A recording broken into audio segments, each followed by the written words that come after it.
안녕하세요. 네.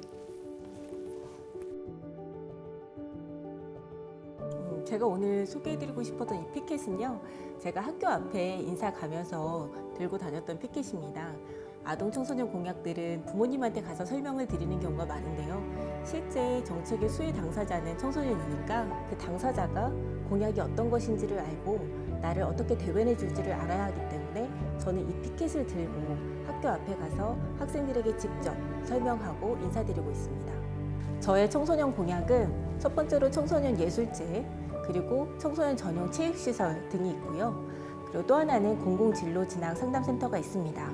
실제로 이번 코로나 사태 때 같은 경우에는 공주시의 청소년들은 학교가 문을 닫았을 때 갈 곳이 PC방밖에 없었던 상황이었었고요. 그렇기 때문에 청소년들을 위한 청소년들의 발달에 도움이 되는 교육시설들이 필요하고요.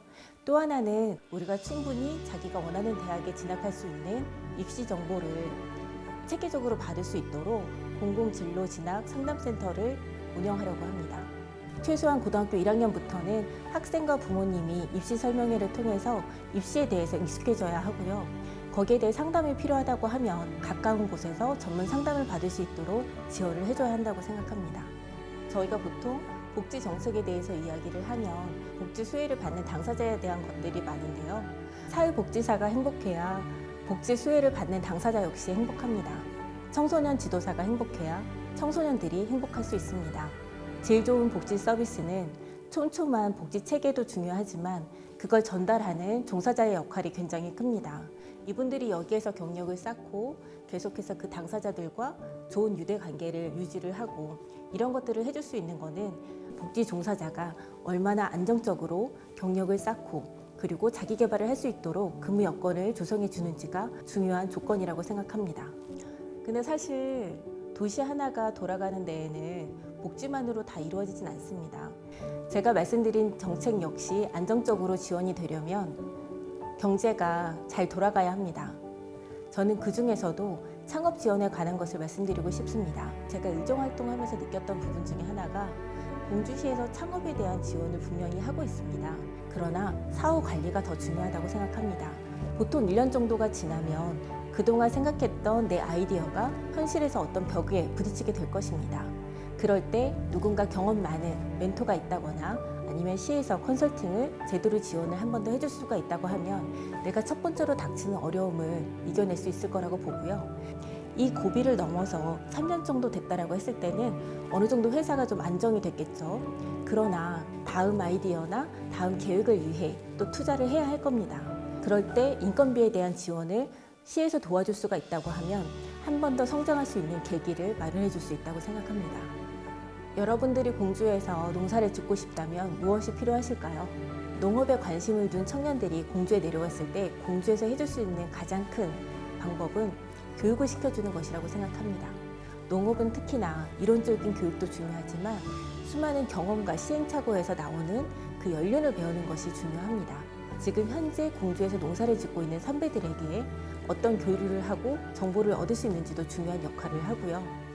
그리고 그분들이 회사에서 인턴 생활을 하듯이 공주에서 체계적으로 수련을 받을 수 있는 기관과 공간을 제공해 주는 건 역시 필요하다고 생각합니다. 내가 그렇게 안정적으로 배우면서 공주에 있는 선배 농업인들과 교류할 수 있는 기회를 가져야 내가 여기에서 어떤 농사를 어떻게 지어야 되겠다는 계획을 세울 수가 있고 공주시에서 실제로 임대료라던가 아니면 교육받을 수 있는 기회들을 대폭 늘려서 내가 여기에서 교육을 받고 멘토를 만나고 정을 붙이고 그 다음에 내가 실제 여기 정착하려고 할 때 지원을 받을 수 있어야 실제 그분들이 여기에서 일을 할 수 있는 여건이 될 거라고 생각합니다.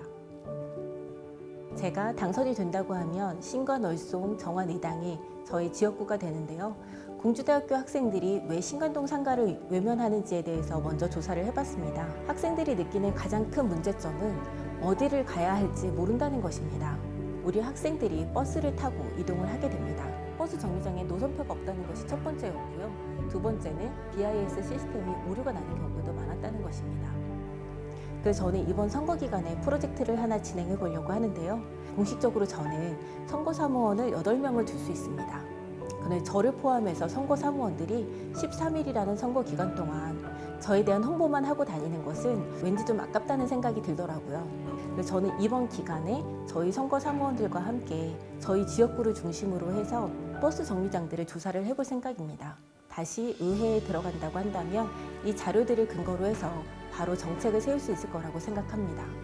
또 하나는 상가를 살리려고 하면 첫 번째 조건은 걷기 좋은 거리를 만들어야 된다고 생각합니다. 지금 신관동 같은 경우는 상가 하나하나의 문제를 떠나서 그 주변의 환경 정리가 우선 시급하다고 보고요. 그래서 인도를 정비하고 그 상가 거리를 찾는 시민들이 우선 안전하게 다닐 수 있도록 해주는 게 중요하고요. 두 번째는 관광객이나 아니면 공주대에 처음 온 학생들 같은 경우에 이 거리가 정말 예뻐서 한 번 갈 거, 두 번 가고 세 번 갈 수 있는 그런 환경을 조성해줘야 한다고 생각합니다. 그래서 저는 걷기 좋은 도시를 만드는 TF팀을 만들려고 합니다. 그 TF팀에서는요, 신관동에서도 거리 한 군데를 선정을 해서 걷기 좋도록 상가만이 아니라 가로수라든가 벤치 등을 잘 조성을 해서 걸으면서 충분히 아름답고 좋은 것들을 볼 수 있도록 조성을 해줘야 한다고 생각합니다. 내 집 앞이나 내가 다니는 거리, 그리고 우리 학교 앞에 있는 정류장, 인도 이런 부분들에 대한 불편함이 있으시다고 하면 네이버 밴드의 공주시 소통 네트워크라고 있습니다. 이 밴드에서 저희가 자료를 모을 예정이니까요. 여기에 본인들의 불편사항, 이 부분들을 사진과 함께 남겨주시면 앞으로 1순위 정책으로 반영하도록 하겠습니다. 우리 공주시에는 생활 정치인이 필요합니다.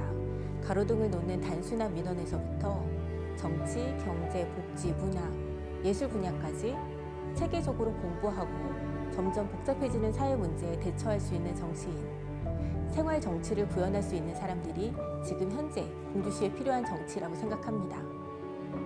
저는 그에 발맞춰서 열심히 토론하고 열심히 공부하고 열심히 설득하겠습니다. 앞으로 좋은 모습으로 다시 뵐 수 있도록 노력하겠습니다. 감사합니다.